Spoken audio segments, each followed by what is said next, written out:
Actually, wala naman akong paki kay Panelo. Natawa lang ako sa sinabi niya. Ito kasi yung sinabi niya. Attorney Sal, ang tao bayan ngayon ay nakatutok sa last 2 days ng filing ng Certificate of Candidacies, particularly dun sa mga senators dyan sa Manila Hotel yung filing ng kanilang COC. Today and tomorrow, ang naabangan ng ating mga kababayan kung meron bang isa sa mga Duterte ang magpa-file o maghahain ng kanilang COC. Kayo na malapit po na kaibigan ni Pangulong Duterte, maghahain ba siya sa kabila ng sinabi niya over the weekend that he's running for mayor sa Davao City, or magbabago ba ang kanyang isip, or yung anak niya ang tatakbo? Hindi pa ho natin alam yan. Mag-aantay tayo hanggang bukas. Pero ang payo ko sa kanya, kung hindi siya pwede tumakbong senador, tatakbuhin niya na lang si Baste, Mayor Baste, sa Senado. Kasi kailangan talaga ng isang Duterte sa Senado para magkaroon tayo ng tumatayo dyan na salita talagang walang pakundangan, hindi matatakot.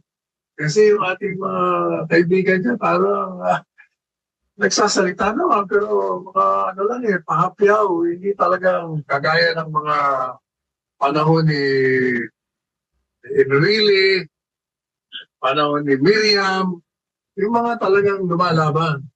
Kasi problema kasi wala silang kakayahan, kaya hindi sila makapalag.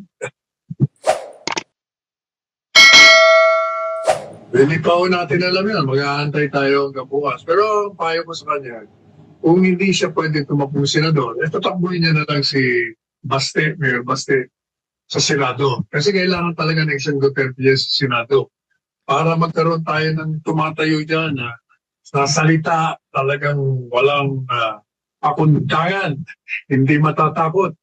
Kasi yung ating mga kaibigan niya parang nagsasalita naman pero mga ano lang pahapyaw, hindi talagang kagaya ng mga panahon ni Enrile, panahon ni Miriam, yung mga talagang lumalaban. Kasi problema kasi wala silang kakayahan, kaya hindi sila makapalag. Parang nakaka-insulto naman siguro, no, kay Miriam at kay Enrile. Na i-level sa kanila si si Baste, 'di ba? Of all the people, si Baste. Ang dami-daming pwedeng idikit sa pangalang Miriam at Enrile. Pero Baste talaga yung naisip nyo. Ang ano lang nila, ang pamantayan lang nila yung kayang magsalita. Ay talaga, yung pala yun, oo. Kailan pa naging qualification, kailan pa naging trabaho ng isang senador yung nagsasalita? Maliban sa kapag sila ay magpi-privilege speech, hindi naman kasama sa trabaho ng senador ang maging reklamador. Alam nyo, kahit si Miriam at si Enrile, masalita at maingay, lalo nung panahon ni Pinoy, di ba? Sobrang maingay yung dalawang yan. Si Miriam tsaka si Enrile, maingay talaga yan nung panahon ni Pinoy. Kaya nga kinasuhan ni Kaya nga kinasuhan ni Pinoy ng plunder yan eh. 'Di ba? Nang recently dismiss na. Oh, ayan, oh, 'di ba? Ganun talaga ang hustisya eh. Nagtagal lang isang dekada pero isang dekada yung yung kaso niya, pero at the end of the day, pag inosente ka talaga, lalabas at lalabas 'yan. Oh, noong 2014 si Enrile dahil sa kakabatikos niya kay Panot Aquino, sinet up siya. Nakasuhan ng plunder. Si Miriam naman, ganun din. Actually, si Miriam more independent-minded si Miriam eh, kaya kumpara kay Enrile. Si Enrile kasi lumaro ng politika yun eh. Oo, nakipaglaro ng politika yun si Enrile. Pero si Miriam, simula nung nag-umpisa siya maging senador, hanggang sa namayapa siya. As in, may sarili siyang utak, wala siyang pakisa sinasabi ng iba. Mas independent-minded si Miriam kumpara kay Enrile. Pero nung panahon ni Panot, actually panahon pa lang ni Ramos eh. Di ba panahon pa lang ni Ramos, siya yung number 1 contender ni Ramos. Nung tatakbo ng presidente si Ramos. O kaya siniraan ng wagas yun si Miriam eh. Mahusay kasi talaga yun si Miriam eh. Kaya siniraan yun ng wagas. Tinawag siyang brain damage, kung ano-ano, yung kampanya niya, as in, pinagmukha siyang baliw, etc. etc. O yun. Kaya nanalo yun si Ramos dahil sa dirty politics. Mahuhusay yung dalawang yan, si Enrile. Hindi lang sila puro dada, sumusulat sila ng batas.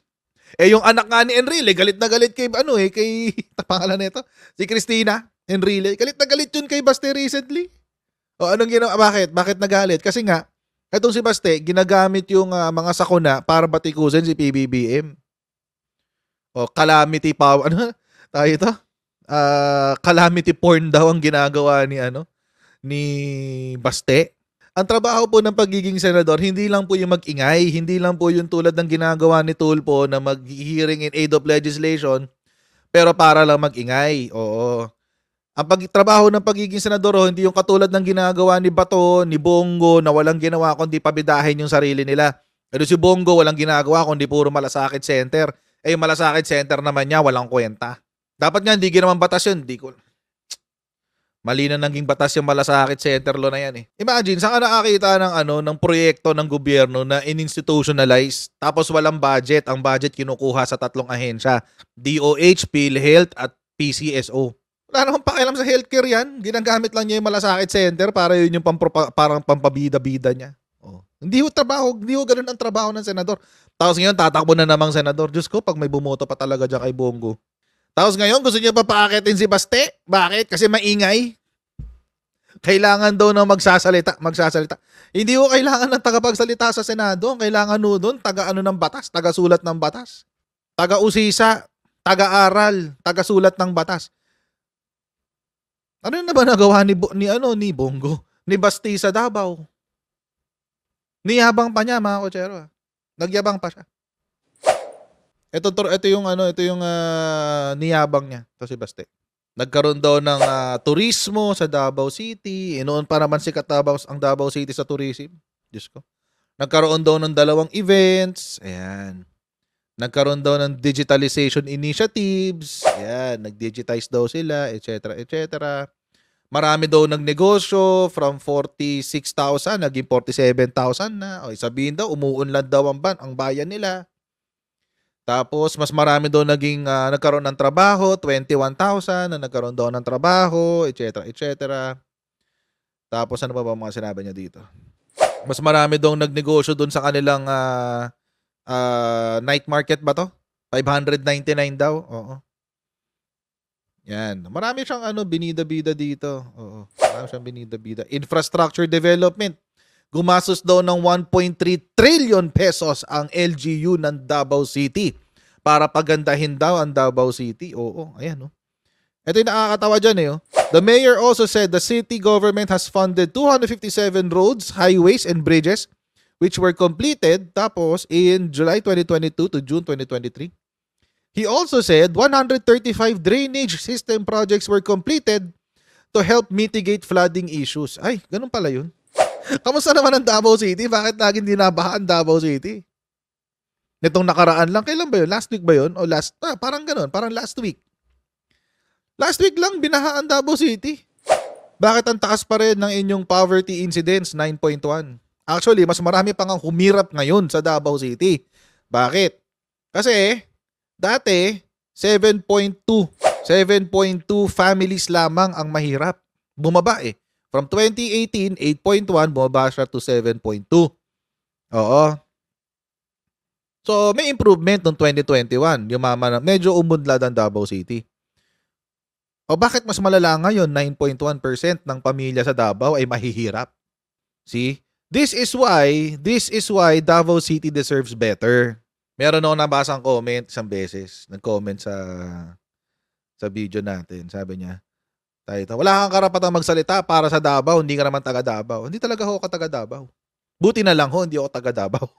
Oo, kasi hindi ako nauuto diyan sa lugar niyo. Actually, hindi lang naman ako. Marami naman sa lugar nila ang hindi na nauuto. Marami na sa Davao City ang gising na sa kawalangyaan ng mga Duterte diyan sa lugar nila. Marami rin nagme-message sa akin. PM lang sila ng PM. Sabi nila, Coach, salamat dahil kino-content mo yung Davao City, yan ganyan. Kinokontra mo yung Duterte sa Davao, kailangan na talaga silang palitan, etc. Ganun. So, hindi lang ako. At hindi lang yung nag-comment na yun ang nagbago na ang isip sa mga Duterte. Mas marami mahirap ngayon, 2023. Last year lang to. Kala ko ba mahusay? Bakit mas maraming mahirap ngayon sa Davao City? O sasabihin na naman ng mga Duterte, kasalanan ng mga Marcos 'yan. Kasalanan ng mga Marcos 'yan kaya mas maraming mahirap sa Davao City. Uy, ikaw ang mayor dito, Baste. Isisisi mo sa national government, autonomous kayo from the national government. Independent kayo. Hiwalay kayo ng patakbo sa national government. Services lang ang binibigay ng national government sa lugar nila. Yun ho yung actually, yun ho yung hindi naiintindihan ng karamihan. Oo. Yun ho ang hindi naiintindihan ng karamihan sa pagkakaiba ng national at local government. Oo.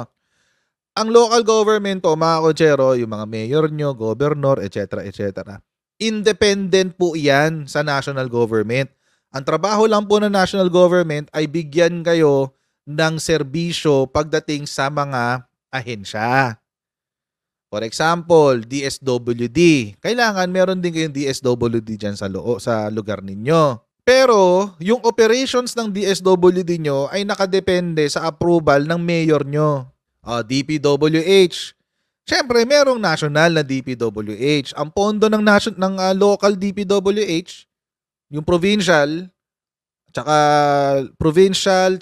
regional DPWH, ang pondo niyan nanggagaling sa national.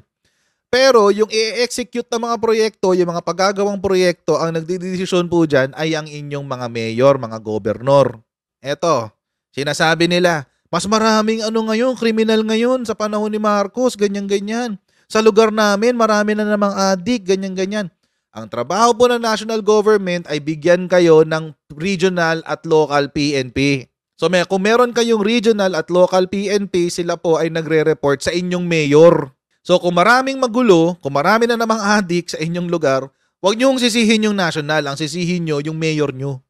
Ang trabaho ng national ay bigyan kayo ng serbisyo galing sa mga ahensya. Ang mga implementation po ng proyekto ng mga ahensya ng national ay nasa local. Baka nakalimutan natin to. Speaking of PNP, ang dami na namang krimen, ang dami na namang adik sa lugar namin. Hindi na naman makapaglakwatsa yung mga anak ko ng payapa. Kasisihin nyo yung local government unit nyo. Tulad nito, discrepancies in police logbook or blatter. Cast doubt on Davao's low crime rates. O di ba binida-bida pa yan ng mga DDS, ng mga Duterte bubulagers. Binida-bida pa yan, sabi, ay grabe, na-feature ang Davao City, second safest city in the world. Ay, Southeast Asia pala. In Southeast Asia. Ganun, oo. Second safest city in Southeast Asia, Davao City. O tapos, after 2 days, lumabas yung balita, pinepeke daw yung blatter. Ang sinungaling eh. Nakakaya kaya yun. Tapos, ang nakakabwisit pa dyan, mga kotsero, pinagtanggol pa ni Bastian. Yung mga pekeng logbooks. Eto pa, tahimik ang Davao City. Hindi. Davao City records 2,700 VAUSI cases in 2023. The highest in 18 years. Sa panahon ni Baste, mga kotsero, yung mga kababaihan at mga bata ay naaabuso. Ang dami niyan, guys. 2,707. Alam niyo yung VAUSI, mga kotsero. VAUSI is Violence Against Women and Their Children. Ito ho yung karahasan na ginagawa sa mga kababaihan at sa mga bata. At hindi lang po basta-basta kababaihan at bata. Ito ho ay ginagawa ng kanilang mga karelasyon. Ibig sabihin, ako, pag inaabuso ko yung misis ko, tsaka mga anak namin, yun ang VAUSI.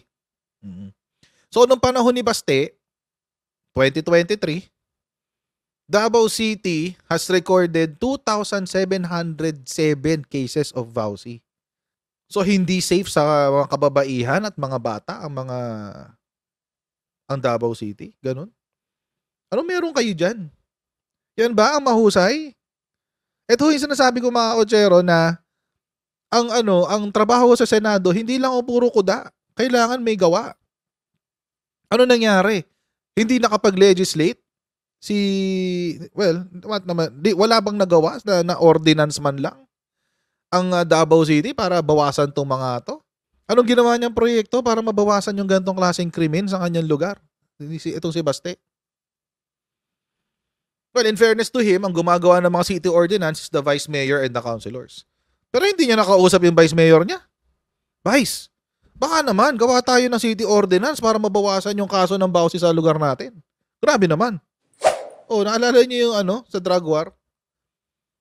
First 24 hours, 7 agad ang patay. Natigil lang agad yun, mga kutsero. Natigil lang agad yun. Bakit? Nasita agad eh. Paano pag bumalik na naman yung vigilante killings dyan? Tapos sasabihin nyo, katulad ni Miriam. Alam nyo mga kutsero, kung nabubuhay si Miriam, baka minura niya ng kalahati ito si Basti eh. Maski nga si Miriam, sinabi niya nung election nung 2016 national elections. Anong sinabi ni Miriam? Who do you think is the most dangerous presidential candidate? Rodrigo Duterte. Bakit? Kasi may connection siya sa NPA. O di ba binida-bida pa nga ni Binida-bida pa nga ni Rodrigo Duterte yan. Kaya kong magkaroon ng katahimikan sa gitna ng gobyerno at ng CPP-NPA kasi mga kaibigan ko na sila eh. O, di ba? Sabi ni Baste. Condemns removal of Davao City cops due to alleged drug-related killings. Siya pa galit. Etong mga tao na to, bata pa ng tatay yung mga pulis na tinanggal, bata pa yan ng tatay ni Baste. As in, alaga nila. Kaya tinanggal. Mga kutsero, imagine, kung hindi tinanggal yung mga pulis na yan, tingin nyo mahuhuli si Kibuloy? Nung tinanggal yung mga yan, by the way, maiba lang ng konti, I will digress a bit, nahuli na si Kibuloy. Nung tinanggal sila. Tinrabaho talaga ni Torre yan. Shoutout kay Nicolas Torre. Kay General Nicolas Torre. Ngayon, CIDG director na. Oh. Kung hindi tinanggal yung mga yan, mga kutsero, hindi mahuhuli si Kibuloy. Wag natin insultuhin ng alaala ha. Ni Miriam tsaka ni Madam Miriam tsaka wag natin insultuhin si Enrile. Mahuhusay hong mga tao yan, maaayos yan. Ito naman si Sal Panelo para lang makasip-sip kay Duterte kahit ano sasabihin, kahit Diyos ko, napakasinungaling. At abangan nyo po yung mga live stream natin maya-mayang konti and mamaya na po tayo mag-shoutout ha mga kotsero at abangan nyo po yung ating mga susunod na pag-uusapan pa mamaya. God bless you and I'll see you later sa ating next Coach Jared Live. God bless. See you later guys. Bye.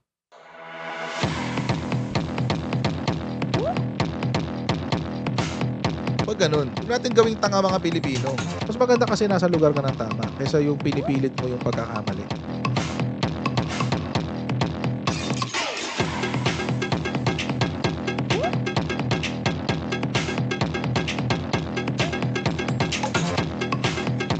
Are they willing to go that far? Hindi makakalimutan ng Pilipino yan hanggat di nasasagot niya.